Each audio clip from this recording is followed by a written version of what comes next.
Good afternoon friends, Manoj Kumar आपका स्वागत करता हूं सार्थक कोचिंग एकेडमी के इस यूट्यूब चैनल।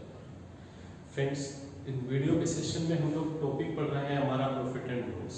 इस टॉपिक पर पहली वीडियो आप लोगों के पास आ चुकी है। आज प्रॉफिट एंड लॉस की हमारी दूसरी क्लास होगी और इस क्लास में जो हमारा मेन टारगेट रहेगा वो रहेगा आपका बेसिक कंसेप्ट के साथ कुछ बहुत अच्छे तरीके क्वेश्चन सोल्व करना, जो कि प्रीवियस एग्जाम्स में बहुत बार पूछे जाते हैं। अब एक प्रॉपर तरीके के साथ, एक प्रॉपर वे के साथ, एक प्रॉपर सॉल्यूशन के साथ हम इन चीज़ों को सोल्व करने वाले हैं। तो चलिए दोस्तों, स्टार्ट करते हैं हमारी सेकंड क्लास।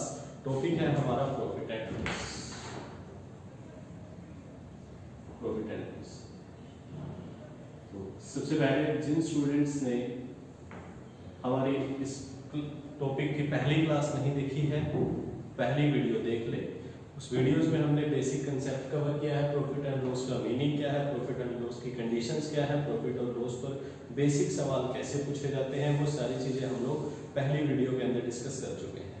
अब हम स्टार्ट करने वाले हैं हमारी सेकंड क्लास। देखिए दोस्तों, सबसे पहले हमने जो फर्स्ट क्लास बनाई, फर्स्ट क्लास थी हमारी इस टॉपिक की, उस क्लास के अंदर हमने एक इम्पोर्टेंट पॉइंट डिस्कस किया था, एक हमने की पॉइंट डिस्कस किया था कि जो प्रॉफिट या लॉस है, कि जो प्रॉफिट या लॉस होता है वो डिपेंड करता है किसके ऊपर, कॉस्ट प्राइस के ऊपर। प्रॉफिट या लॉस जो है वो हमारा डिपेंड करता है कॉस्ट प्राइस के ऊपर। इस बात को आप ऐसे समझ सकते हो, मान लीजिए मैंने कह दिया कि एक चीज का सेलिंग प्राइस, किसी एक आर्टिकल का सेलिंग प्राइस 400 रुपए है। 400 रुपीज एक आर्टिकल है जिसको 400 रुपए में बेचा जाता है, और आपसे पूछा जाता है कि बताओ इसके ऊपर प्रॉफिट हुआ या लॉस हुआ, तो आप इस चीज को नहीं बता सकते। तो आपको ये बात क्लियर होनी चाहिए कि प्रॉफिट एंड लॉस बताने के लिए आपको सेलिंग प्राइस भी चाहिए और कॉस्ट प्राइस भी चाहिए। फिर हमने डिस्कस किया था कि जो प्रॉफिट और लॉस है वो डिपेंड करता है सीपी के ऊपर। ये चीज आई थी हमारी प्रॉफिट परसेंट के फॉर्मूला से। प्रॉफिट परसेंट का फॉर्मूला हमने क्या पढ़ा था, profit over cost price multiply 100। इसी तरह हमने लॉस परसेंट का फॉर्मूला डिस्कस किया था। लॉस परसेंट का फॉर्मूला था loss by cost price multiply by 100। तो यहाँ से हमने एक बात समझी कि जो प्रॉफिट या लॉस है, प्रॉफिट या लॉस परसेंट है, वो डिपेंड करता है कॉस्ट प्राइस के ऊपर। अब सिर्फ इतनी सी बात के ऊपर बहुत बार सवाल पूछ लिया जाता है। हम देखते हैं कि किस तरीके से सवाल पूछे जाते हैं। आपसे कहा जाएगा कि एग्जांपल नंबर 1 देखते हैं आज की क्लास का। A shopkeeper sells an article. A shopkeeper sells an article. एक आर्टिकल बेचता है at 16 से ही 2/3% profit on selling price. Find actual profit percent. आपसे क्वेश्चन पूछा गया है और बहुत सारे एग्जाम्स में सिर्फ इतनी सी बात को देखकर क्वेश्चन बना लिया जाता है, क्वेश्चन पूछ लिया जाता है आपसे कि एक शॉपकीपर, एक दुकानदार ने एक आर्टिकल सेल किया और आर्टिकल सेल करने के बाद उसे प्रॉफिट हुआ, और प्रॉफिट जो हुआ वो 16 से ही 2/3% का हुआ। लेकिन ये जो 16 से ही 2/3% का प्रॉफिट हुआ, ये हुआ उसके सेलिंग प्राइस, मतलब विक्रय मूल्य पर 16 से 2/3% का प्रॉफिट हुआ। आपसे पूछा गया कि एक्चुअल प्रॉफिट परसेंट क्या है। एक्चुअल का मतलब वास्तविक प्रॉफिट परसेंट पूछा गया। तो फर्स्ट ऑफ ऑल तो आपको ये समझना होगा कि उस वास्तविक वर्ड के पीछे रीजन क्या है, ये वास्तविक वर्ड, एक्चुअल वर्ड उसने क्यों यूज किया। अब इस बात को समझेंगे कि हमने पढ़ा कि जो प्रॉफिट या लॉस है वो डिपेंड करता है सीपी के ऊपर, लेकिन ये जो प्रॉफिट परसेंट है ये आपको दिया गया है एसपी के ऊपर। तो इतनी बात समझते हैं कि ये एक्चुअल प्रॉफिट परसेंट नहीं है। अगर आप एक्चुअल प्रॉफिट परसेंट की बात करेंगे तो वो एक्चुअल प्रॉफिट परसेंट आपका डिपेंड करता है सेलिंग कॉस्ट प्राइस पर। तो इस क्वेश्चन को आप लोग कैसे समझ सकते हैं, आप समझते हैं कि 16 से ही 2/3, 16 side by 2/3% is equal to 1/6। इस बात का मतलब समझते हैं 1/6। तो मैंने ये बात समझी कि अगर उसका आर्टिकल, उस आर्टिकल का जो सेलिंग प्राइस है वो 6 रुपए हो, अगर उस आर्टिकल का सेलिंग प्राइस 6 रुपए होगा तो जो प्रॉफिट होगा वो प्रॉफिट उस पर 1 रुपए का होगा। 1/6 का मतलब क्या, सेलिंग प्राइस 6 तो प्रॉफिट 1। अगर 6 रुपए में बेचने पर 1 रुपए का प्रॉफिट हुआ तो इतनी बात आप लोग समझते हैं कि जो कॉस्ट प्राइस होगा वो कितना होगा, 5 रुपए। क्योंकि हमने पढ़ा था कि जो प्रॉफिट है, प्रॉफिट की कंडीशन क्या होती है, selling price is greater than cost price, कि विक्रय मूल्य की जो वैल्यू है, मान है, वो सेलिंग प्राइस कॉस्ट प्राइस से ज्यादा होगा।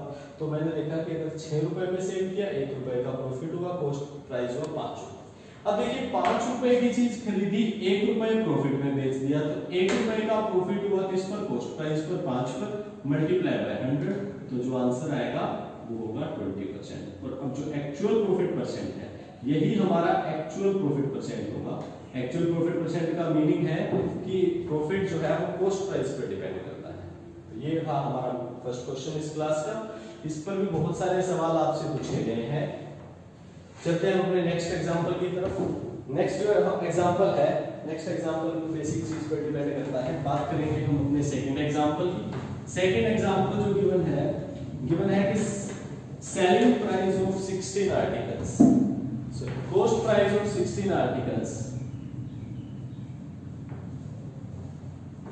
Is equal to selling price of 14 articles. Selling price of 14 articles, find profit और लॉस परसेंट।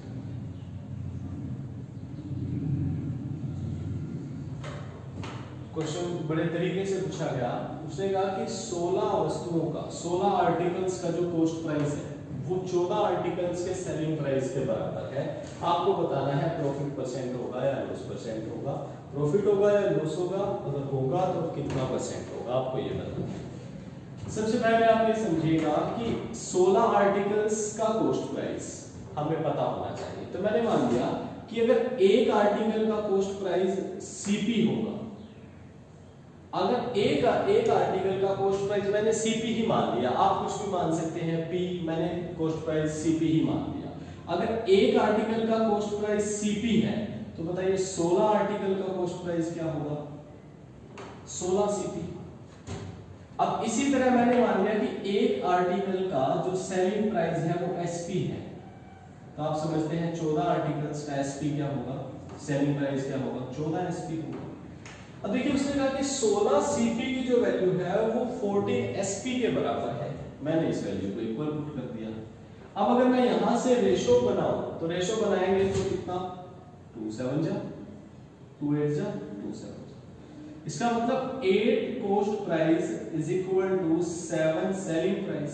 और अगर आपसे यहां पर कॉस्ट प्राइस और सेलिंग प्राइस की रेशो पूछी जाए, रेशो निकालनी हो, तो ये बात आप समझते हैं, ये बात हमें सबको पता है कि 5x is equal to 4y का मीनिंग क्या है। यहाँ कोई अपना नहीं है। अगर आपसे x रेशो y पूछा जाएगा तो जो y है, जो y के सामने है वो x की वैल्यू, और जो x के सामने है वो y की वैल्यू। तो सेम कंसेप्ट यहाँ पर, तो सेलिंग कॉस्ट प्राइस हो जाएगा 7 और सेलिंग प्राइस हो जाएगा 8। तो अगर आपसे कॉस्ट प्राइस और सेलिंग प्राइस की रेशो पूछी गई तो रेशो बन जाएगी 7:8। अब आप इतनी बात समझिए कि अगर किसी आर्टिकल का कॉस्ट प्राइस 7 रुपए हो और सेलिंग प्राइस 8 रुपए हो, तो जो प्रॉफिट होगा वो 1 रुपए का होगा। और अगर हमें यहाँ से प्रॉफिट परसेंट निकालना है, अब हमें पहली बात तो ये क्लियर हुई कि प्रॉफिट होगा। अब वो प्रॉफिट कितने परसेंट का होगा, आप समझते हैं 1 रुपए का प्रॉफिट हुआ, और 1 रुपए का जो प्रॉफिट होगा वो एक्चुअली होगा सीपी पर, तो सीपी हो गया 7, तो 1/7 multiply by 100 that is equal to 14 side by 2/7%। इसका मतलब जो प्रॉफिट परसेंट होगा वो होगा 14 से ही 2/7%।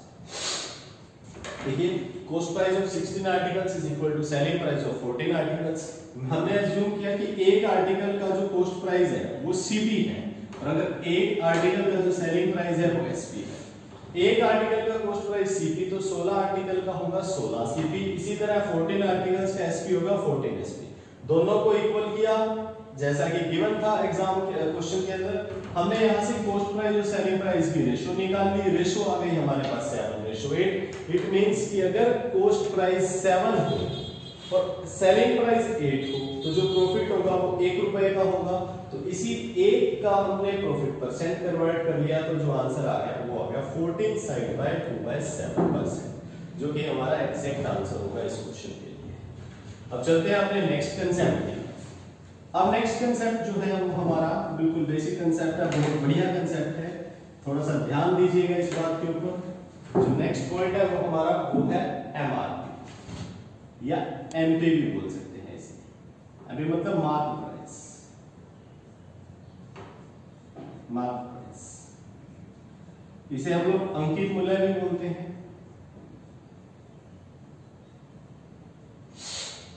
अंकित मूल्य। मार्क प्राइस और अंकित मूल्य का सबसे पहले तो मतलब समझ में आना चाहिए। वो प्राइस जो किसी भी सामान के ऊपर, किसी भी आर्टिकल के ऊपर लिखा होता है। सपोज कीजिए आप मार्केट में एक चेयर खरीदने जाते हैं, एक चेयर खरीदने गए और इस चेयर पर जो MRP लिखा हुआ है वो 700 लिखा हुआ है। इस चेयर पर जो रेट लिखा हुआ है, जो प्राइस लिखा हुआ है, जो प्राइस टैग है इस चेयर पर वो 700 रुपीज है। तो उस चेयर का जो मार्क प्राइस होगा वो होगा 700 रुपीज।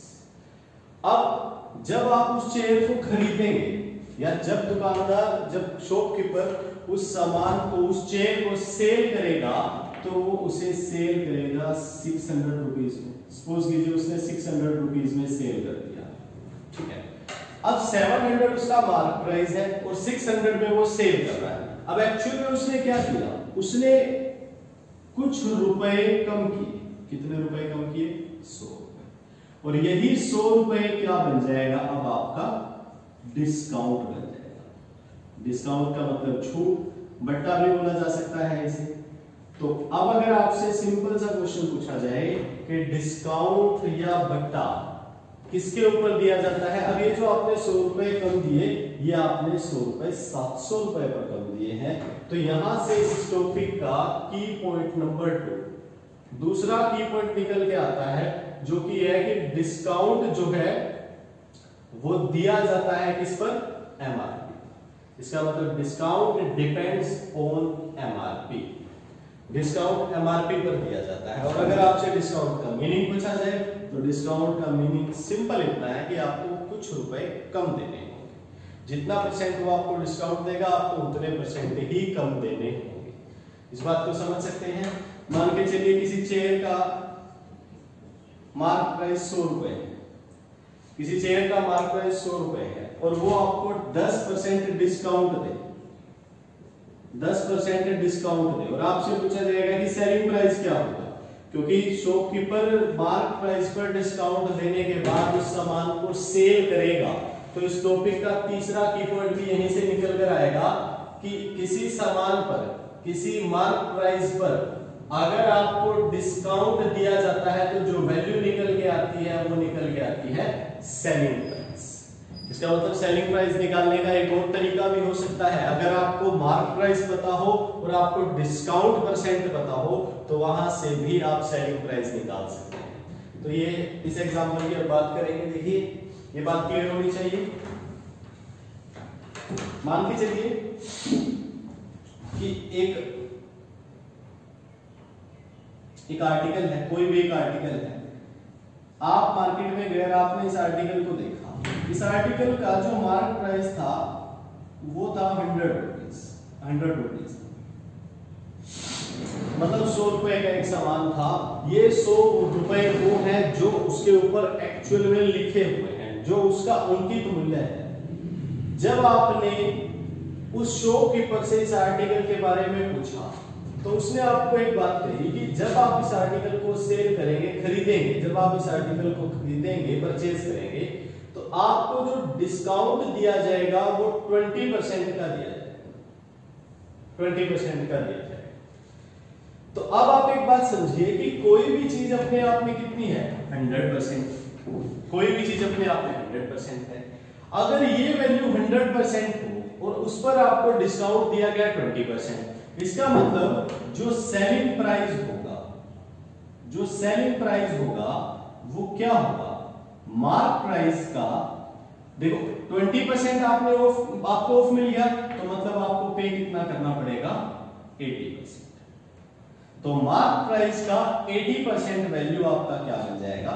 सेलिंग प्राइस बन जाएगा। अब देखिए अगर यहां पर कोई भी वैल्यू चेंज हो जाए, सपोज कीजिए जो मार्क प्राइस है वो यहाँ पर 570 हो जाए, 570 रुपए हो जाए, और आपसे कहा गया कि डिस्काउंट जो है वो 20% का है।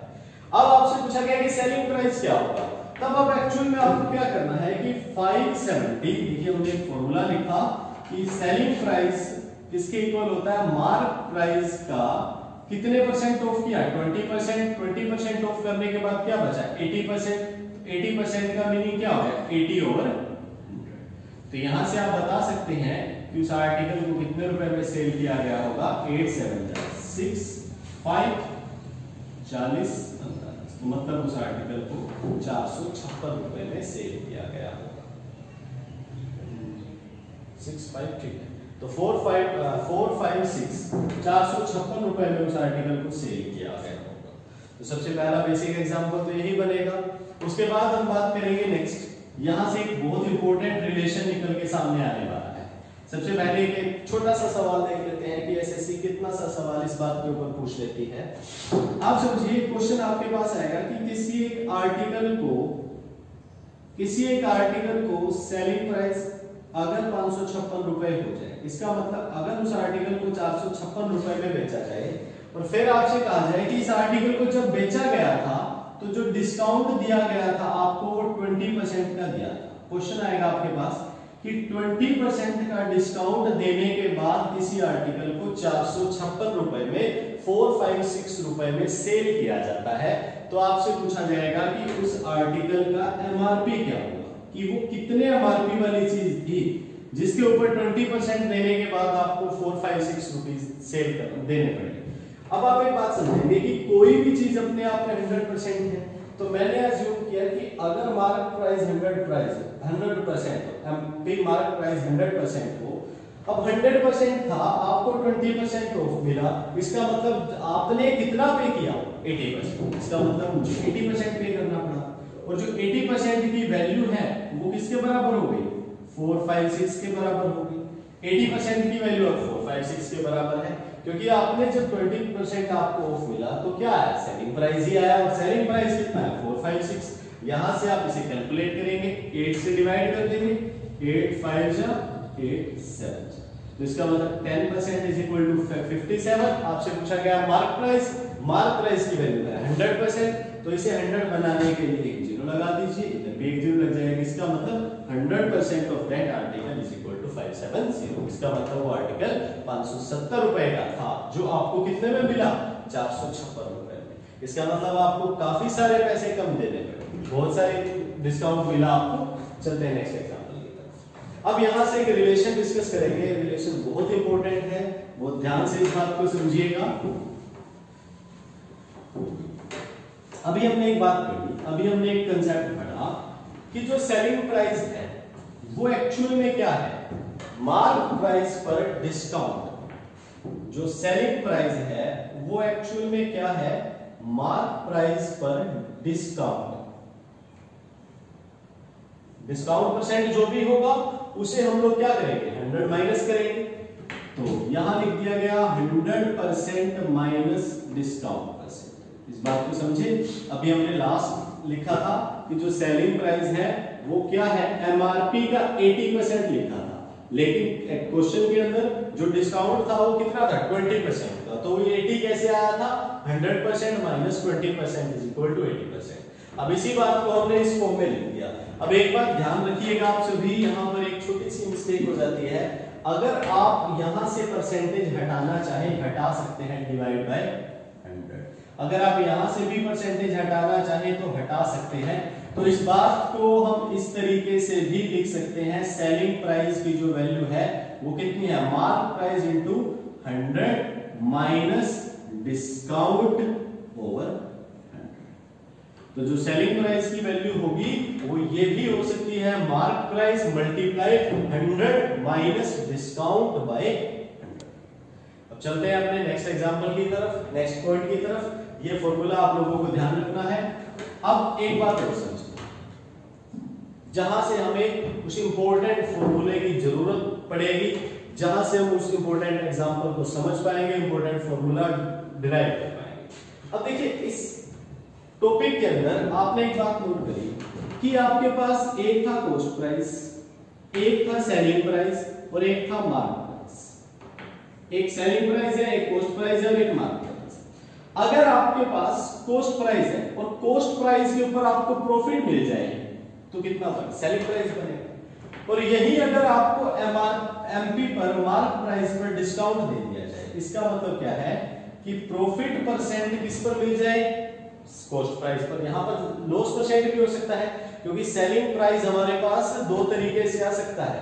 या तो कॉस्ट प्राइस पर प्रॉफिट हो तो भी सेलिंग प्राइस आएगा, या कॉस्ट प्राइस पर लॉस हो तब भी सेलिंग प्राइस आएगा। यहाँ पर आप प्रॉफिट और लॉस दोनों लिख सकते हैं, लेकिन हम अभी प्रॉफिट की टर्म्स में बात करेंगे। मैंने बात है कि अगर कॉस्ट प्राइस पर प्रॉफिट परसेंट मिल जाए तो आप सेलिंग प्राइस निकाल सकते हो। दूसरा, अगर आपको एमआरपी पर, मार्क प्राइस पर डिस्काउंट परसेंट पता चल जाए तो भी आप क्या निकाल सकते हो, सेलिंग प्राइस निकाल सकते हो। अब अगर मैं यहां से कहूं कि कॉस्ट प्राइस की तरफ से मैं सेलिंग प्राइस का फॉर्मूला लिखना चाहूं तो सेलिंग प्राइस का फॉर्मूला क्या होगा? अगर मैं कॉस्ट प्राइस की तरफ से सेलिंग प्राइस का फॉर्मूला लिखना चाहूं तो क्या बन जाएगा? Cost price into 100% plus profit percent, 100% plus profit percent. इस बात को आप ऐसे समझ सकते हैं कि मान के चले कि किसी एक आर्टिकल का जो कॉस्ट प्राइस है वो 100 रुपए है, और अगर इस आर्टिकल पर आपको कहा गया कि 20% प्रॉफिट मिलेगा तो वो आर्टिकल कितने का हो जाएगा? उस आर्टिकल का जो सेलिंग प्राइस होगा वो हो जाएगा 120 रुपीस। एक्चुअल में आपने क्या किया? 100 प्लस 100 को मल्टीप्लाई किया। देखो आप सेलिंग प्राइस निकाल रहे हो ना, कॉस्ट प्राइस मल्टीप्लाई क्या हो जाएगा? 100 प्लस 20%। 100 प्लस 20 कितना हो जाएगा? 120%। जब आप इस परसेंटेज को हटाएंगे तो डिवाइड बाय 100 आ जाएगा, और ये 100 इस 100 से कैंसिल आउट हो जाएगा। तो इसका मतलब क्या है कि सेलिंग प्राइस इस तरीके से भी निकल सकता है, selling price equal to cost price multiply 100% plus profit percent. और दूसरा सेलिंग प्राइस इस तरीके से निकलेगा, mark price multiply 100 minus discount. यहां पर आप परसेंटेज यूज कर सकते हैं। अगर आपने यहां पर परसेंटेज यूज नहीं करी तो आपको डिवाइड बाय 100 लगाना होगा, और अगर आपने डिवाइड में 100 नहीं लगाया तो आपको परसेंटेज यूज करना पड़ेगा। अब देखिए किसी एक आर्टिकल की बात हो रही है, अब मान के चले एक आर्टिकल की बात हो रही है, उस आर्टिकल का कॉस्ट प्राइस 100 रुपए है, कॉस्ट प्राइस 100 रुपए है। उस आर्टिकल का जो मार्क प्राइस लिखा गया वो 150 लिखा गया, और आपसे कहा गया कि 20% का डिस्काउंट दिया तो प्रॉफिट भी 20% का हो गया। ठीक है, तो आप ये बात समझते हैं कि चाहे आप 100 पर कॉस्ट प्राइस पर प्रॉफिट निकालें तो भी आपके पास सेलिंग प्राइस आएगा, और चाहे आप मार्क प्राइस पर डिस्काउंट निकाल दें तो भी आपके पास सेलिंग प्राइस आएगा। इसका मतलब क्या है कि किसी एक आर्टिकल के लिए सेलिंग प्राइस की वैल्यू सेम रहेगी। आप किसी भी मेथड का यूज कर सकते हैं, किसी भी तरीके से आप निकाल सकते हैं। अब अगर आपको ये बात समझ में आई कि दोनों एक आर्टिकल के लिए सेलिंग प्राइस की जो वैल्यू रहेगी वो सेम रहेगी, तो इस बात को मैं यहां से समझ सकता हूं कि अगर सेलिंग प्राइस की वैल्यू सेम है, if selling price is same, अगर सेलिंग प्राइस की वैल्यू सेम होगी, और एक्चुअल में ये होगी भी सेम, अगर हम एक आर्टिकल की बात कर रहे हैं सेलिंग प्राइस इज सेम, तो क्या होगा? ये एसपी और ये एसपी दोनों की वैल्यू इक्वल होगी। तो मैं इस बात को ऐसे मेंशन कर सकता हूं कि cost price multiply by 100% plus profit percent, ये हो गया हमारा क्या? Selling price. और ये सेलिंग प्राइस इस सेलिंग प्राइस के इक्वल होगा मार्क प्राइस इनटू 100% माइनस में लॉस परसेंट, और ये इक्वल हो गया। ये बात क्लियर कि सेलिंग प्राइस की वैल्यू दोनों तरफ से आपके पास सेम रहेगी, तो इस बात को हम लोग मेंशन कर सकते हैं। अब हम क्या करेंगे, अगर यहां से आपसे पूछ लिया जाए कि कॉस्ट प्राइस और मार्क प्राइस की रेशो क्या हो, आपसे सिंपल सा एग्जांपल पूछ लिया गया कि किसी एक एग्जांपल में कि कॉस्ट प्राइस और मार्क प्राइस की रेशो क्या होती है अगर प्रॉफिट हुआ हो। अगर प्रॉफिट हुआ है तो 100 प्लस प्रॉफिट होगा, लॉस होगा तो 100 माइनस लॉस हो जाएगा। आपको इतनी बात समझनी है कि कॉस्ट प्राइस और मार्क प्राइस की रेशो बतानी है, तो ये मार्क प्राइस इधर आ जाएगा और ये 100 प्लस उधर चला जाएगा। तो कॉस्ट प्राइस और मार्क प्राइस की रेशो क्या हो जाएगी?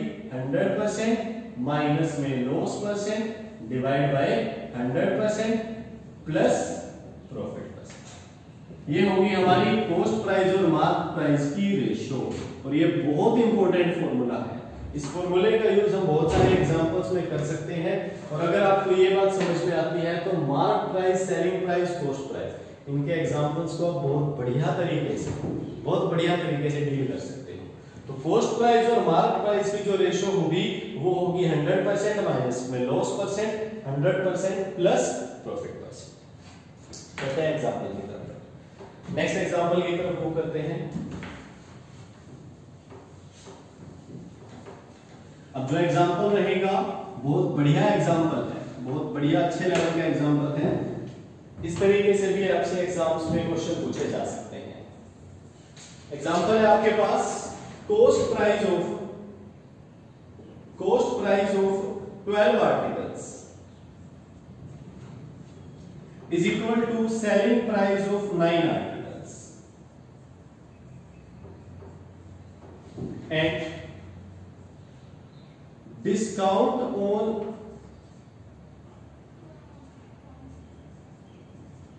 10 articles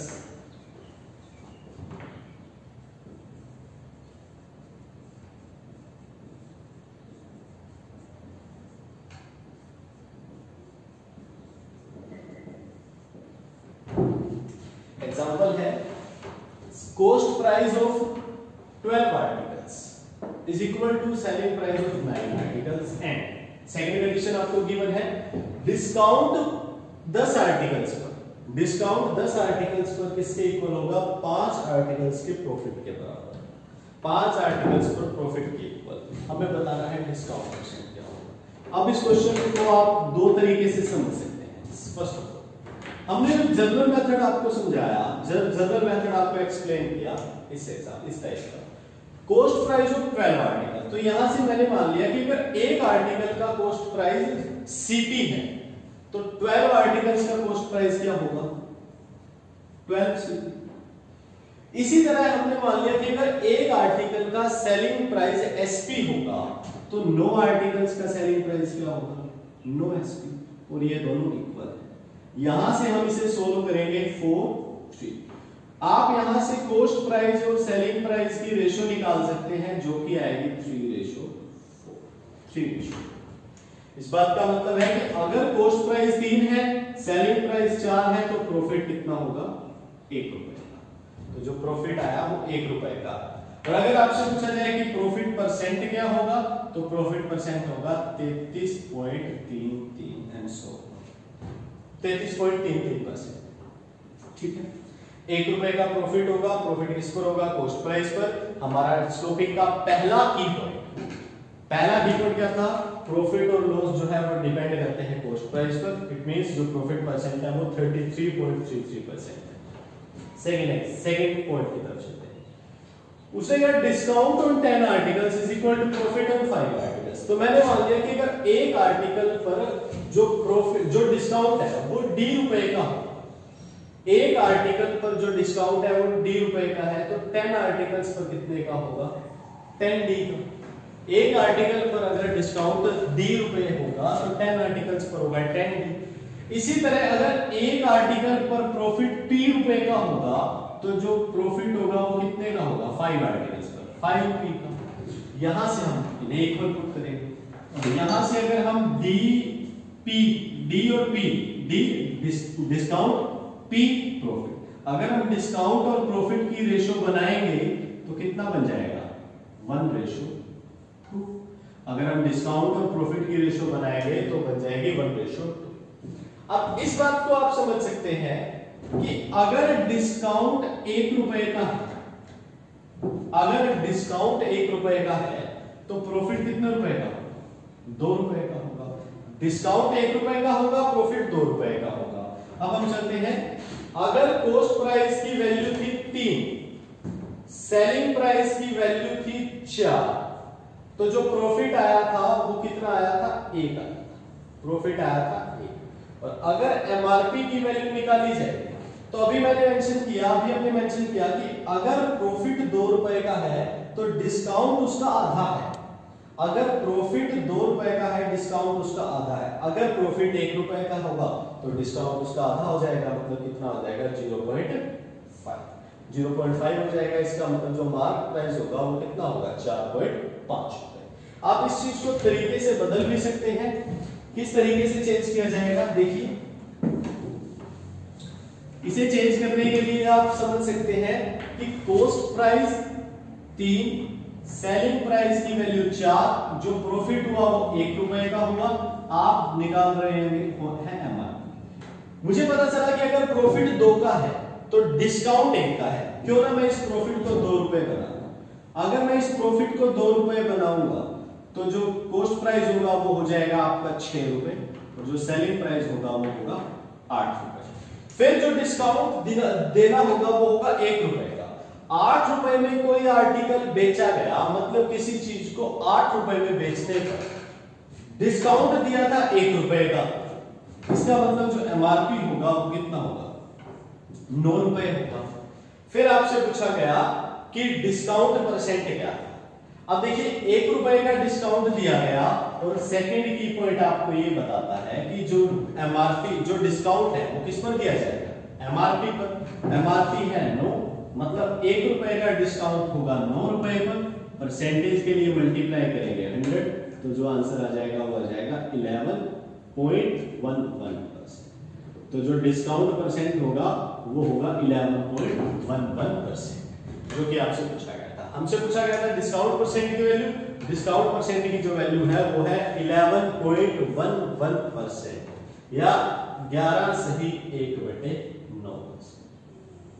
इस तरीके से आप क्वेश्चन को सोल्व कर सकते हैं। इधर दोस्तों हमारी आज की क्लास के क्वेश्चन, आज की क्लास के एग्जांपल, जो भी कंसेप्ट आप लोगों को पढ़ाए गए, नेक्स्ट क्लास में इसी पर बेस्ड एग्जांपल्स होंगे और आगे की तरफ मूव किया जाएगा। And thank you so much.